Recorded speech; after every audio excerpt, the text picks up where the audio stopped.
Bienvenue sur Réveille ta parentalité consciente avec Anaïs Castillo et Héloïse Grener, le podcast pour les parents. L'enfant a comme rôle aujourd'hui, selon moi, de remettre en cause les normes, et notamment les normes sociales, les normes d'éducation, puisque à notre époque, on vient mettre l'enfant au centre. Ce qui va être important, c'est de se rendre compte à quel point on hérite d'une éducation. On hérite d'une éducation et on va venir la transmettre à nos enfants, nos enfants vont transmettre à leurs enfants, etc., etc., etc. Et pour une petite anecdote, je me rappelle que ma mère m'avait dit vous savez, en rigolant, vous savez, vous avez de la chance parce que moi, à votre âge, j'avais pas le droit de parler à table. Et là, clairement, je me suis dit, mais en fait, c'est pas nous le problème, c'était vous. Je vois pas pourquoi est-ce qu'on n'aurait pas le droit de s'exprimer à table. Enfin, on a le droit de parole quand même. Et je me suis dit, en fait, les enfants viennent, quand j'ai repensé à cet exemple, je me suis dit, les enfants viennent bouleverser ces normes. Les enfants viennent complètement chambouler ce qui a pu se faire avant parce qu'aujourd'hui, ils sont beaucoup plus écoutés. Donc, on écoute leur avis, donc on s'intéresse à leur mode de fonctionnement. À partir du moment où on comprend comment un enfant il fonctionne, on va pouvoir de plus en plus le mettre au centre, le comprendre et l'accompagner dans son propre développement. Les enfants, ils ont pour mission de faire évoluer notre société. Ils arrivent avec un regard tout neuf. Ils sont la plupart du temps assez innocents, ils n'ont pas encore vécu grand-chose. Et parfois, ils viennent nous donner des phrases ou nous dire des choses qui vont complètement venir contrer ce qu'on est en train de faire finalement. Et ça peut être très déstabilisant. Parce que n'oubliez pas que l'être humain, ce qu'il aime, entre guillemets, c'est la sécurité. C'est la routine. On est sédentaire. Il y en a certains qui vivent toute leur vie dans la même maison. Il y en a certains pour qui les règles, ça reste les mêmes règles tout le temps. Pour qui une recette, ça reste une recette. La recette secrète de la famille. Donc il y a cette volonté de transmettre un patrimoine qui respecte très fortement ce qui a été fait avant, etc., etc. Donc on a bien évidemment un principe de loyauté qui se met en avant, et les enfants ont cette capacité à venir chambouler tout ce qu'il y a là-dedans et à venir, entre guillemets, changer le cadre, les normes, et c'est ça qui est très intéressant. Et ça peut être très bouleversant pour les adultes, et notamment les adultes pour qui le travail sur soi n'est pas du tout acquis. Et on va surtout dire à ces personnes-là vont dire aux enfants, ouais, non, mais en fait, c'est moi qui décide. Le cadre, c'est celui-là. Moi, je te demande le respect, je dois l'avoir. Vous voyez juste sur cette phrase, le respect, allez challenger.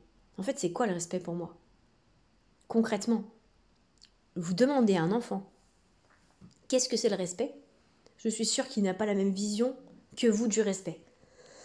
Au même titre que si vous demandez à un autre adulte, pour lui, c'est quoi le respect ?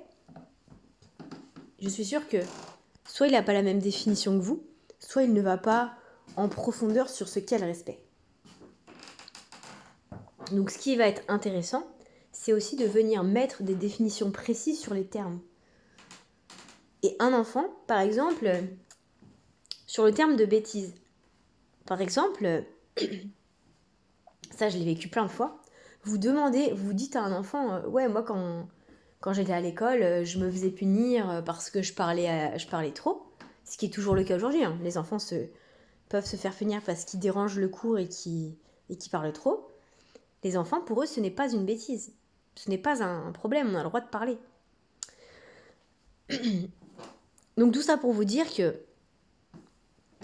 ce qui est intéressant, c'est que donc, chaque enfant a sa vision du monde qu'il peut venir nous apporter et faire bouger les normes.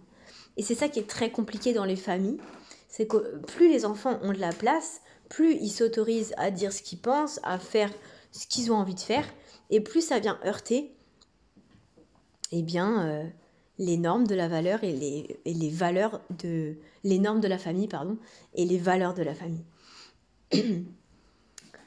Donc, ce que je voulais vraiment vous partager aujourd'hui,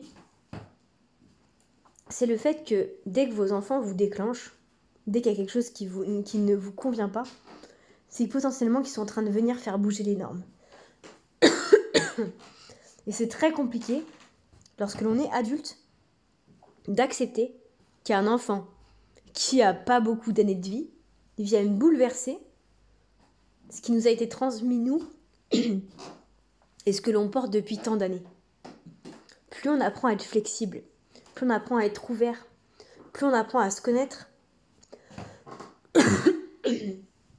plus on apprend à se connaître et à se dire « Ok, ça me convient, ça c'est vrai que ça me convient pas », plus on sera ouvert pour écouter d'autres discours.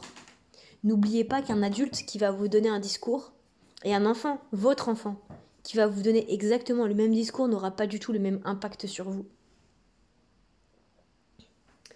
Les enfants, le discours des enfants est beaucoup plus impactant. Lorsqu'ils vont vous dire quelque chose sur vous ou sur votre manière de faire, va être beaucoup plus impactant que quelqu'un que vous ne connaissez pas. Tout simplement parce que l'émotion qui est mise en avant, l'émotion qui est vécue avec l'enfant, elle est beaucoup plus forte. Et que son avis à lui, il a énormément d'impact. Même si cet enfant a seulement 6 ans. Et ce qui peut être bouleversant, c'est de se dire, mais attends, enfin en tout cas, ce que j'entends beaucoup de la part des adultes, c'est, mais attends, il a que 6 ans et il se permet de dire ça. Donc il va y avoir une sorte de rivalité. Et ce qui est intéressant à ce moment-là, c'est de se dire, punaise, c'est intéressant ça. C'est intéressant, à 6 ans, il a cette vision des choses.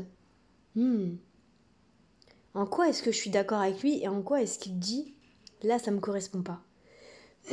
Et plus vous allez faire ce travail d'ouverture, et plus vous allez voir à quel point la vision de l'enfant va énormément vous apporter à vous. Voilà ce que je voulais vous transmettre. Je suis sûre qu'il y a des exemples qui vous viennent en vous disant que parfois, limite, on va pas les écouter, on va dire, ouais, non, mais c'est bon, il dit n'importe quoi, il connaît rien. Mais très souvent, il y a un fond de vérité dans ce qu'ils disent. Et ça peut être très utile pour nous, en tant qu'individu, en tant que personne, de prendre ça pour nous et de l'utiliser pour ajuster, pour créer des nouvelles normes, pour voir les choses un petit peu différemment. Parce que je dis souvent ça à mes clients, mais les enfants sont des véritables laboratoires. Et la plupart d'entre vous, vous avez un laboratoire directement à disposition à la maison. Et même si j'ai conscience que ça peut ne pas toujours être facile, mais dites-vous que plus vous allez être ouvert, plus vous allez être dans cet accueil, plus vous allez réussir à poser un cadre dans lequel vous vous sentez bien, plus vous allez, vous, économiser votre énergie. Et surtout, plus ça va vous permettre de vous sentir bien dans votre quotidien. Et ça, je pense que ça n'a pas de prix. Donc je vous laisse avec ça pour réfléchir sur ces éléments-là. Et je vous dis à très bientôt. J'espère que vous avez aimé ce nouvel épisode de Réveille ta parentalité consciente avec Anaïs Castillo et Héloïse Greiner, notre podcast. J'espère sincèrement que vous avez pris autant de plaisir à l'écouter que nous avons eu à vous le partager. Si vous aimez que l'on se retrouve autour d'un nouveau partage autour de la parentalité consciente, vous pouvez nous rejoindre dans le cercle privé de maman et vous pourrez écouter 5 à 7 jours par semaine un audio dédié à la parentalité consciente pour vous permettre de vous rapprocher au plus près de la parentalité qui vous fait rêver. Je vous embrasse et je vous dis à très bientôt.